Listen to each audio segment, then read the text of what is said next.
हथिया से घोड़ावाली हले उतरेले कवन समाधि। हाथी घोड़ा बानिए समाधि चंदनवा कई होगा।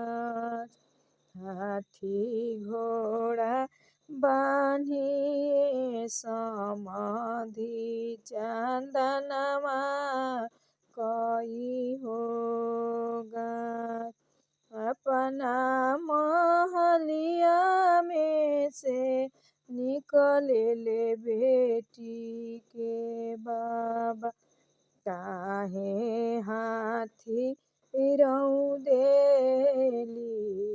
चंदनवा कई होगा। काहे हाथी रौदेली चंदनवा कई होगा। अपना महलिया में से निकले ले बेटी के पापा। काहे हाथी रौदेली चंदनवा कई होगा। काहे हाथी रौदेली चंदनवा कई होगा। अपना कुहबरवा में से बोलेली कवनी बेटी। काहे बाबा बोलीले झरी हो बोल। काहे पापा बोलीले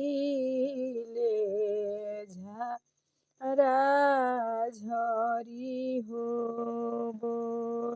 सह बाबा आजू की रतिया।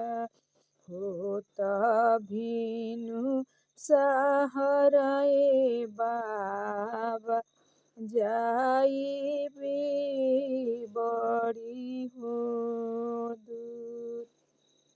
सह पापा आजू की रतिया। होत भीनु सहरए पापा जाई भी बड़ी हो दूर। आंगन तहरो होई है बाबा रन सेवन। दुआरा तोहरो होई है हो बाबा भदौआ निसिहोरा। दुआरा तोहरो होई है हो बाबा भदौआ निसिहोरा। आंगन तोहरो होई है पापा रन सेवन। दुआरा तोहरो होई है हो पापा भदौआ निसिहोरा। दुआरा तोहरो होई है हो पापा भदौआ निसिहोरा।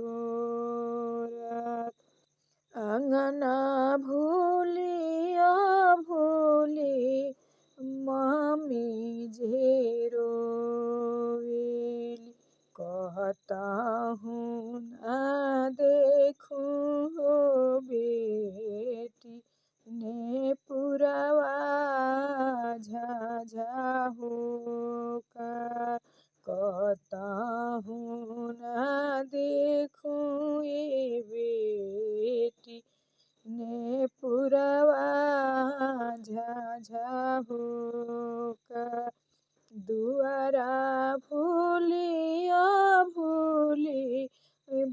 बाजे रोवेल।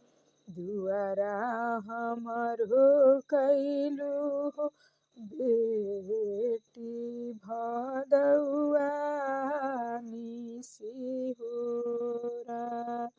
दुआरा भूलिया भूली पापा जे रोवेल। दुआरा हमरो कैलू हो बेटी भदौआ निसिहोरा।